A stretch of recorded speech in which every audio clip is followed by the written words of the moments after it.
दोस्तों, अभी बिहार में जो घटना घट रही है ना, और ख़ास करके बिहार के निर्वाचन आयोग के द्वारा जो कदम उठाया जा रहा है, और आप लोगों को बता दूं कि बिहार में अभी बिहार विधानसभा चुनाव 2025 शुरू होने वाला है और ये चुनाव अक्टूबर-नवंबर के आसपास होगा। और इस चुनाव के मद्देनजर जो निर्वाचन आयोग द्वारा जो कार्रवाइयाँ की जा रही है, वो हमारे देश के भविष्य की एक बहुत तगड़ी नींव रखा रही है। ये हमारे देश के एक नई विकास की गाथा लिखने वाली है और हमारे देश में राजनीतिक, प्रशासनिक और कई तरीके से शुरुआत की ये जननी बनने वाली है। और हम सब लोग जो इस देश के बारे में थोड़ा भी सोचते हैं और जो इस देश के बारे में थोड़ी सी भी खबर रखते हैं, उन सब लोग को बिहार विधानसभा चुनाव को बहुत बारीकी से अध्ययन करना चाहिए। अगर आप बिहार विधानसभा चुनाव को बहुत बारीकी से अध्ययन करेंगे तो आप पाएंगे कि अभी से कई सालों बाद आप इसके एक लाइव गवाह बनेंगे कि किस तरीके से देश में एक नया परिवर्तन शुरू हुआ और जिसका शुरुआत बिहार से हुआ। और ये जो परिवर्तन बिहार से शुरू होने वाला है वो आने वाले समय में पूरा देश में भी आएगा। तो हम लोग समझ लेते हैं कि एक नया चीज़ है क्या।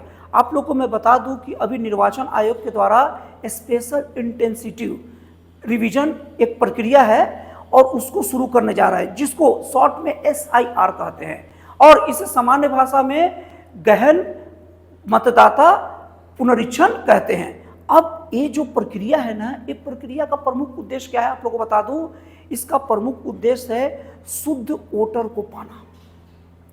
निर्वाचन आयोग को इस बात का शक था कि हमारे देश में बहुत बड़ी संख्या में ना ऐसे वोटर पाए जाते हैं जो भारत के ही नहीं, और जब भारत के वोटर है ही नहीं तो उन्हें संविधान के अनुसार से भारत में वोट करने का अधिकार नहीं है। तो इसके लिए निर्वाचन आयोग की ये मतलब एक प्रक्रिया मतलब एक नया तैयार किया। उसके तहत वो कोई भी ऐसे वोटरों को नहीं टिकने देगा जो फर्जी तरीके से विदेश से आकर रह रहे हैं और भारत में अपने फर्जी आधार कार्ड, फर्जी राशन कार्ड, यहाँ तक कि फर्जी तरीके से डोमिसाइल सर्टिफिकेट भी बनाकर रखे हैं। और इसकी शुरुआत बिहार से निर्वाचन आयोग द्वारा किया गया है और इसी को स्पेशल इंटेंसिटी रिवीजन, जिसे शॉर्ट में SIR भी कहते हैं, ये इसका नाम दिया गया है और ये शुरुआत बिहार से किया गया है और यहाँ पर निर्वाचन आयोग को सफलता मिली है। आप लोगों को मैं बता दूं कि बांग्लादेश से, नेपाल से और म्यांमार से ऐसे बहुत बड़ी संख्या में वोटर पाए गए हैं जिनका आधार कार्ड, निवासी प्रमाण पत्र और वोटर ID ये सब के सब फर्जी था। निर्वाचन आयोग जब उनसे कड़ाई से पूछताछ किया, शुरू में तो बोले कि अपना मतदाता पहचान पत्र दिखाइए, ये हो गया, और पहचान पत्र दिखाई तो आधार कार्ड दिखाया। तो जब पूछा गया कि इसमें कितने साल से रह रहे हैं तो उन्होंने आनाकानी की। जब कड़ाई से पूछा तो पता चला कि वो देश के है ही नहीं और वो सब फर्जी बना कर रखे हैं। और निर्वाचन आयोग का एक कहना है कि इनकी संख्या लाखों में हो सकती है। अब दोस्तों सोचिए, कोई ऐसा मतदाता जो विदेश से आया है और फर्जी तरीके से हम मतलब हमारे बीच है और वो अगर जब वोट दे रहा है तो देश में कितना गलत तरीके से, मतलब सचमुच हमारे देश का नेतृत्व कहाँ हो पा रहा है, वो तो बिगड़ रहा है ना। लेकिन निर्वाचन आयोग की प्रक्रिया से इस बार लोकतंत्र में शुद्धता आने की शुरुआत हो गई है और इसकी प्रबल से प्रबलतम संभावना है कि अभी निर्वाचन आयोग जो फाइनल अपना लिस्ट 30 सितंबर 2025 को जारी करेगा, उनमें इन सभी फर्जी वोटरों के नाम गायब रहेंगे। और SIR के तहत मतदाता कर्मी घर घर जाकर इनकी बहुत गहनता से जांच कर रहे हैं। और यही नहीं, अभी तक निर्वाचन आयोग के अनुसार से बिहार में लगभग 6 करोड़ 33 लाख लोग अपना ई-न्यूमरेशन फॉर्म भर चुके हैं, जो पूरे बिहार में मतदाताओं की संख्या का 80% के लगभग है। और इसके बाद में निर्वाचन आयोग के ECINET सॉफ्टवेयर में ये सब को मतलब डिजाइन किया जा रहा है और ये डिजाइन होने वाली की संख्या लगभग 4 करोड़ 66 लाख लोग है। मतलब 4 करोड़ 66 लाख लोगों का जो अपना जमा, उन लोग का मतलब EC के जो INET है सॉफ्टवेयर है उसमें रजिस्ट्रेशन कर दिया गया है। रजिस्ट्रेशन करने का मतलब क्या है, इतने लोग का अब नाम अपडेट हो गया है और बाकी लोग का नाम अपडेट होगा जो फाइनल 30 सितंबर 2025 को सबको शो कर देगा। अपने साइट में जाए और चेक कर ले कि मेरा नाम आया है कि नहीं आया है, और अगर कुछ त्रुटि वगैरह होगा तो इजीली मतलब निर्वाचन आयोग की अलग अलग जगह शाखा बनाकर रखी रहेगी, वहां जाकर अपना सुधार कर लेंगे। मतलब एक बार जिनका नाम आ गया तो उनको कोई दिक्कत नहीं है, वो अपना नाम अदली बदली कर सकते हैं, उसमें कोई दिक्कत नहीं है। अब दोस्तों हमारे देश का नियम है कि कोई भी जब परिवर्तन होता है तो विपक्षी पार्टियों द्वारा इसका विरोध किया जाता है और कोर्ट में जाया जाता है। अब कोर्ट के द्वारा पूछा गया निर्वाचन आयोग से कि आप जो कर रहे हैं क्या संविधान सम्मत है, नियम सम्मत है। तो निर्वाचन आयोग के द्वारा क्लियर बोला गया कि भारतीय संविधान के अनुच्छेद 326 के अनुसार भारत में वही लोग वोट दे सकते हैं ना जो भारत के नागरिक हो, विदेशों को वोट देने का अधिकार नहीं है। और हम जब ये जांच रहे हैं कि ये विदेशी व्यक्ति है जो फर्जी तरीके से भारत का नागरिकता ग्रहण कर चुका है, तो हम अपना काम ही कर रहे हैं और ये हमारा पूरा अधिकार क्षेत्र में है। और निश्चित तौर पर निर्वाचन आयोग अपना काम बहुत ही बखूबी तरीके से कर रही है। और फिर कोर्ट के द्वारा विपक्षी पार्टियों को कहा गया कि ये निर्वाचन आयोग वही काम कर रही है जो उनका काम है। तो निर्वाचन आयोग को कोर्ट की तरफ से हरी झंडी मिल गई। लेकिन दूसरा हमारे देश की रीति रिवाज ये रही है कि विपक्ष पहले कोर्ट जाता है और कोर्ट में अगर फैसला फेवर में आ जाए कहता देखो विपक्ष की जीत हुई, और अगर फैसला विरोध में आ गया ना तो विपक्ष उग्र हो जाता है, सड़कों पर उतर जाता है, चक्का जाम करता है, लोगों के आवागमन के मौलिक अधिकारों का हनन करता है।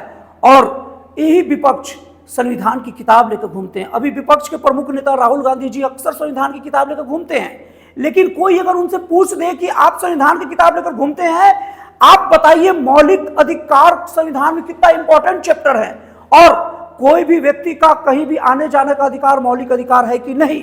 और जब आप चक्का जाम करते हैं तो क्या उनके मौलिक अधिकारों का हनन नहीं करते?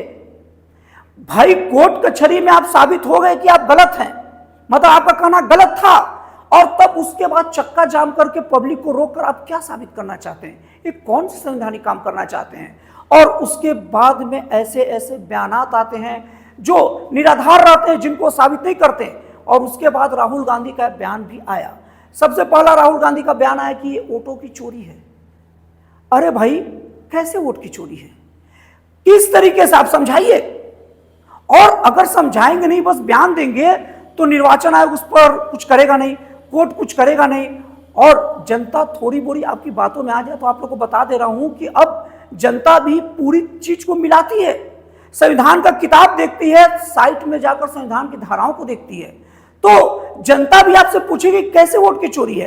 कोई आपसे मुंह पर सामने कोई आम जनता पूछ देगी कैसे वोट की चोरी है, तो हो सकता है कि आप या तो कन्नी कट के भाग जाएंगे राहुल गांधी, नहीं तो उसे बोल देंगे बीजेपी वाला है। ये सब बातें नहीं चलती, और बार बार आप बेसर पैर की बात बोलेंगे तो कहीं ना कहीं आपकी विश्वसनीयता गिरेगी और आपकी बातों की वैल्यू खत्म होगी, और धीरे धीरे खत्म हो भी रही है। और उसके तरफ से बिहार की प्रमुख पार्टी आरजेडी की प्रमुख तेजस्वी यादव और वहां की एक और नेता पप्पू यादव की तरफ से ये बात कहा गया कि ये गरीब दलित के जो वोट के अधिकार को छीनने की साजिश है। तो अब उनसे भी पूछा जा सकता है कि किस तरीके से उनके वोट के अधिकार को छीनने की साजिश है। अगर कोई दलित व्यक्ति या कोई गरीब व्यक्ति बताएगा कि हम यहाँ के रहने वाले हैं और बताएगा कि हम 2003 के पहले भी यहाँ के वोटर हैं, हमारे पिताजी यहाँ के हैं, और इसके बाद में उन लोग ये कहते हैं कि गरीब आदमी या दलित के पास कागज नहीं रहते। मैं कहता हूं कि अभी के समय मोबाइल तो सबके पास रहता है, और मोबाइल का सिम इशू होने के लिए कागजात तो लगते हैं। तो जब मोबाइल का सिम इशू हो गया तो कागज तो वैसे सबके पास नहीं। और आपको बता दूं कि यहाँ पर किसी आम जनता को इससे दिक्कत नहीं है। ये नेता राजनीति तो करते हैं, लेकिन बेसर पर की राजनीति करके अपने अस्तित्व को खुद ही खतरे में डालते हैं। और यही नहीं, कई नेता तो ये कह रहे हैं कि निर्वाचन आयोग एनडीए मतलब सत्तारूढ़ पार्टी को लाभ पहुंचाने के लिए कह रहा है। अब इसमें फिर आम जनता पूछेगी, मैं खुद भी आम जनता में से हूं, मेरी बुद्धि भी सामान्य है, तो सामान्य बुद्धि से एक सवाल पूछता हूं मैं कि निर्वाचन आयोग एक कोई वोटर को पूछ रहा है क्या कि आप एनडीए के वोटर हो कि यूपीए के वोटर हो? अगर आप बीजेपी के वोटर हो तो आपको ओके करूंगा और कांग्रेस को तो नहीं कहूंगा। कांग्रेस मतलब विपक्षी पार्टी समझ लीजिए, और बीजेपी मतलब जो भी सत्तारूढ़ है केंद्र में समझ लीजिए। तो ऐसा तो पूछ नहीं रहा है।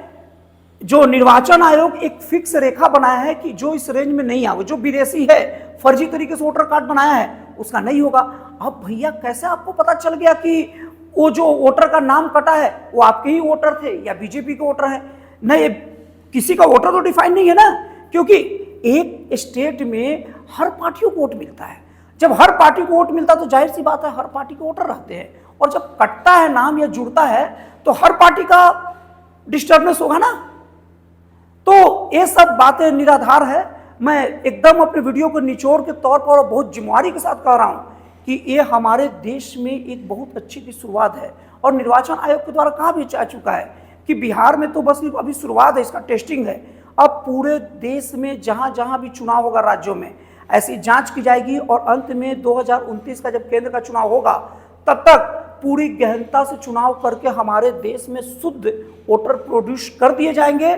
और शुद्ध वोटर रहेगी तो जो सरकार बनेगी और शुद्धता लिए हुई बनेगी। दोस्तों, आपको ये मेरा एनालिसिस कैसा लगा, वीडियो बताइए, जानकारी कैसा लगा, प्लीज कमेंट करके बताइएगा। तो फिर मिलते हैं अगले वीडियो में एक नए, एक जन कल्याणकारी और एक राष्ट्रवाद से प्रेरित नए विचारों के साथ।